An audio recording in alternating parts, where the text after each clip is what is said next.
RCF vous présente la question du jour. Bonjour à tous. Le coaching est reconnu pour avoir de nombreux impacts positifs. Il augmente la confiance en soi, il développe les capacités de communication, fluidifie les relations interpersonnelles, améliore l'équilibre vie personnelle, vie professionnelle, ce qui n'est pas du tout négligeable à l'époque dans laquelle on vit. Et ce sont les personnes qui ont eu la chance d'être coachées qui le disent.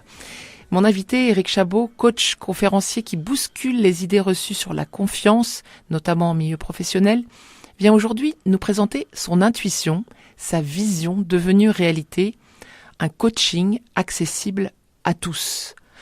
En plein cœur de la crise du Covid, face à une souffrance psychologique vraiment préoccupante exprimée par nombre de Français, Éric, vous avez décidé de créer les coachings du cœur. Exactement, Pauline. D'abord, merci beaucoup de me recevoir aujourd'hui pour pouvoir parler de cette association. Effectivement, en fait, l'histoire a débuté l'année dernière en pleine pandémie, en pleine période de confinement. Je donnais une interview pour un journal et un salon du bien-être au travail et j'étais tombé sur des chiffres qui m'avaient fait halluciner. C'était les chiffres qui étaient donnés par le gouvernement sur un site que vous pouvez trouver en ligne qui s'appelle Coviprev et qui disait deux choses. Un, l'état mental des Français se dégradait de manière très très forte. Les états dépressifs augmentaient de 100% par rapport à avant la pandémie et les états d'anxiogènes augmentaient de 40%. Et ça m'a fait comme une boule au ventre. Je me suis dit, en vérité, il y a aussi une pandémie silencieuse en plus de la pandémie du Covid. Et puis, comme quoi les choses sont bien faites souvent, la même après-midi, je reçois un mail d'une personne que j'avais aidée quelques mois auparavant, un entrepreneur pour qui j'avais fait ce qu'on appelle du coaching solidaire, c'est-à-dire du coaching bénévole. La personne avait pas les moyens de se payer un coaching et cette personne m'avait ému, donc je l'avais aidé à se tirer d'affaire. Elle m'envoie un mail et elle me dit que aujourd'hui ça va bien pour elle et que elle a fait sa première action solidaire aussi dans le cadre de son entreprise. Et là je me suis dit il y a quelque chose à faire. Il y a quelque chose à créer. Il y a une population qui a des besoins, qui a besoin d'être aidée, qui a besoin d'être accompagnée. Et puis, il y a une population de coachs qui a la main sur le cœur et qui est prête à aider. Et l'idée est née comme ça. Le matin, je me suis réveillé avec cette idée. Je veux créer une association qui soit visible et qui puisse permettre de relier ces deux populations-là. Et l'idée des coachings du cœur est née de l'inspiration des restos du cœur. Voilà, ça a commencé comme ça et après ça s'est enchaîné. Vous m'avez dit, Éric, que ce matin même, là, vous avez cette intuition très forte. Vous créez un logo rapidement sur une petite application et puis vous lancez ça comme une bouteille à la mer sur LinkedIn pour voir qu'est-ce qui va revenir. Est-ce que ça parle aux autres aussi ? C'est exactement ça. En fait, j'aime bien, moi, les heures matinales, celles de juste après le réveil, où en fait on a plein de pensées qui arrivent. Je ne sais pas si ça vous le fait Pareil. aussi. Et dans ces pensées, je me dis, il faut que je tente quelque chose. Donc je pense au Resto du Cœur.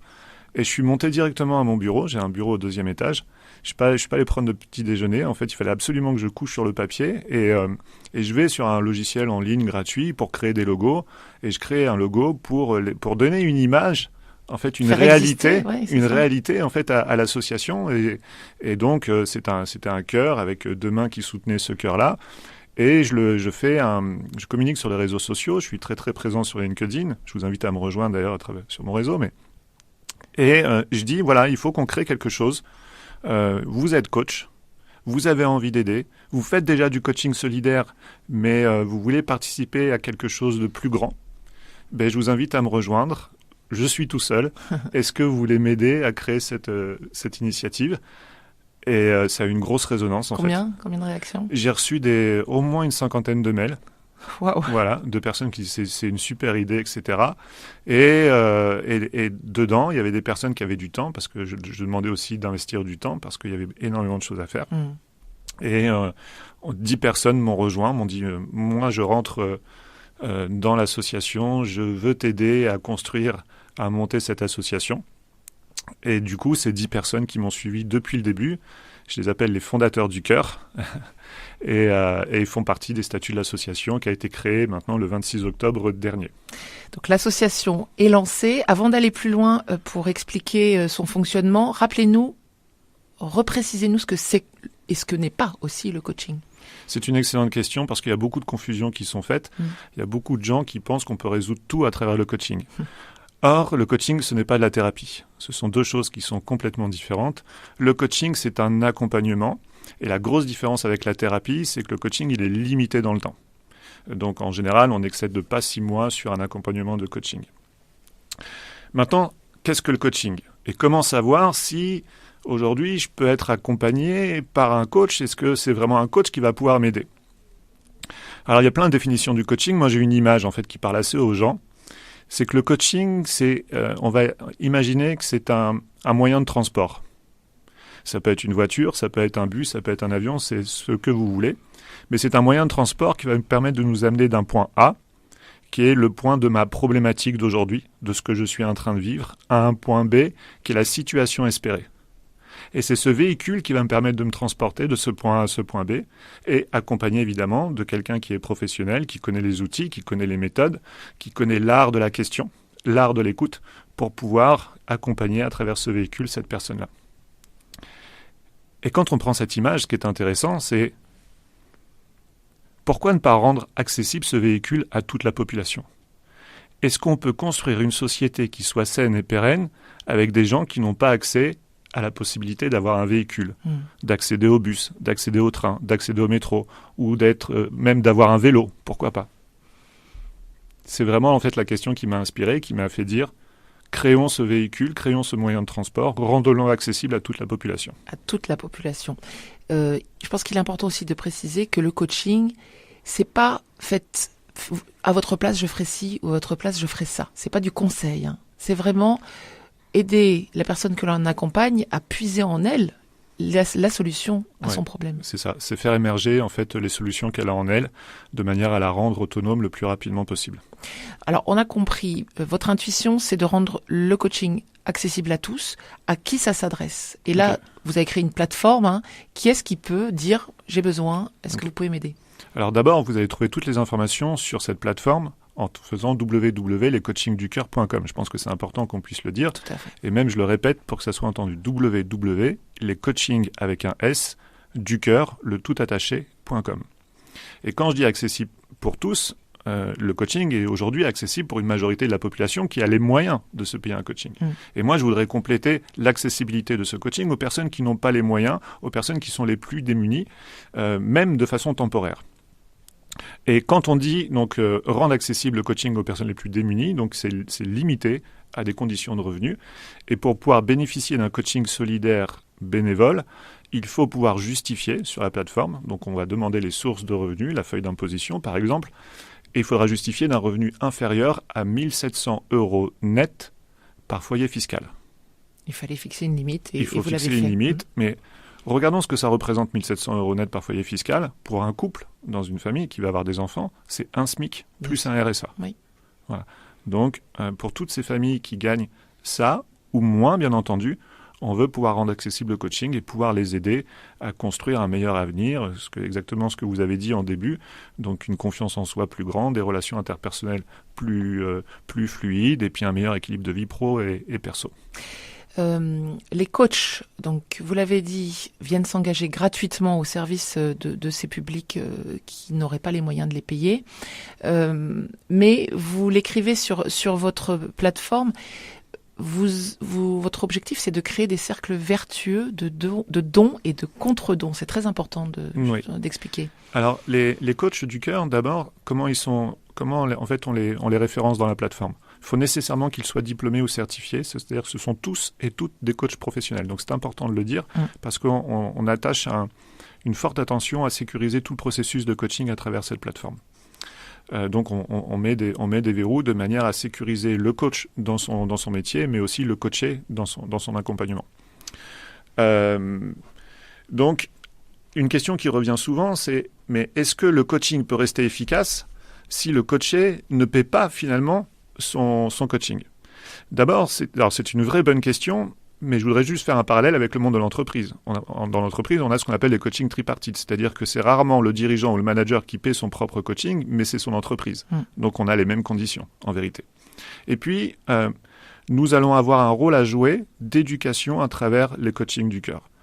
L'idée, c'est que certes, tu ne paies pas, certes, le coach du cœur te donne du temps aujourd'hui, mais l'idée, c'est que ce temps qu'il investit pour toi, quand toi tu iras mieux, quand toi tu seras sorti d'affaires, quand toi tu auras atteint ton point B, tu pourras donner aussi de ton temps dans la limite de tes expériences, de tes compétences, de tes talents. de tes talents, mais ça peut se limiter à une demi-journée, à aller aider dans un EHPAD ou dans n'importe quel type d'association locale, tu vois, vous voyez. Et donc l'idée, c'est qu'on puisse venir témoigner en fait de ces actions inspirantes que l'on a fait parce qu'on a été aidé et qu'on a envie de rendre, exactement comme cette personne m'avait dit dans l'expérience que je vous ai expliqué tout à l'heure.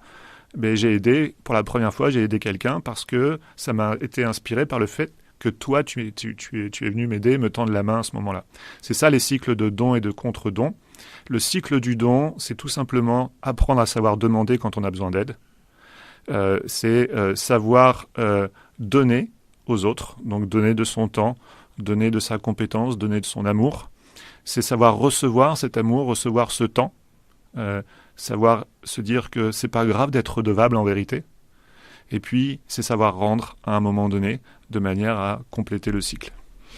Est-ce qu'il y a d'autres manières de vous aider, Eric, d'aider les coachings du cœur ? Si vous nous écoutez aujourd'hui, vous pouvez nous aider à plusieurs titres. D'abord, vous nous aideriez si vous aviez besoin d'un coaching et vous seriez éligible en fait à un coaching solidaire. Venez demander, inscrivez-vous sur la plateforme parce que c'est le sens de notre mission, c'est de pouvoir vous aider si aujourd'hui vous avez une problématique, même si c'est juste un ressenti, même si votre objectif il n'est pas encore précisé de manière très très claire, venez vous inscrire, on vous accompagnera, on aura grand plaisir à le faire. On est presque à 100 coachs du cœur aujourd'hui au niveau de la plateforme, donc imaginez en fait la possibilité d'aide que l'on peut avoir. On est représenté sur tout le territoire, on a même des coachs qui sont en Suisse, d'autres qui sont au Maroc. Pardon de vous couper à ce stade, mais on peut être coaché en face à face physiquement oui, ou par une visio ? Oui, en fait, tous les coachs, au moment de leur inscription, disent si ils font du présentiel ou du distanciel. D'accord. Et le coaché dira s'il veut du présentiel ou du distanciel. On matchera en fait en fonction des besoins de chacun. Donc, on peut se faire coacher. On peut se faire coacher. On a besoin de coach du cœur, évidemment. Donc, on approche les 100 coachs du cœur. Mais on limite l'accompagnement d'un coach du cœur à un accompagnement par mois. C'est-à-dire qu'il ne peut pas prendre plus d'une personne de manière à ce que lui-même respecte son équilibre de vie pro et vie perso. C'est-à-dire qu'on limite le temps qu'il doit donner donc pour le protéger. Donc ça veut dire qu'on a besoin plus de coachs. Plus de coachs. Donc je sais qu'il y a beaucoup de coachs qui nous écoutent. Et ils peuvent se proposer sur la plateforme également. Directement sur la plateforme lescoachingducœur.com. Vous venez vous inscrire, il y a un petit dossier à remplir et puis vous serez contacté par une personne de la gouvernance, peut-être moi d'ailleurs, puisque je fais partie, et on pourra discuter ensemble. Et enfin, je voudrais lancer un appel. Et ça, c'est une chose excessivement importante, à toutes les associations qui nous écoutent, pour créer un maillage avec l'association Les Coachings du Cœur. Nous pouvons venir en aide à votre association, compléter votre œuvre associative avec le coaching. Et dans ce cas-là, contactez-nous aussi sur la plateforme ou contactez RCF directement, laissez un message sur RCF et je prendrai aussi votre contact. C'est important pour nous, si on n'arrive pas à construire un maillage associatif territorial et dans toutes les populations qui pourraient en avoir besoin, ça va être compliqué de continuer à faire vivre en fait la mission de cette association. Travailler en lien pour le bien commun, c'est ce que vous proposez, Eric. Bravo. Merci. Merci pour cette belle énergie et j'espère que nos auditeurs vous auront entendu, quel que soit leur profil, pour que ce bel élan se développe très vite. J'espère que cet appel sera entendu. Merci beaucoup. Merci Eric Chabot.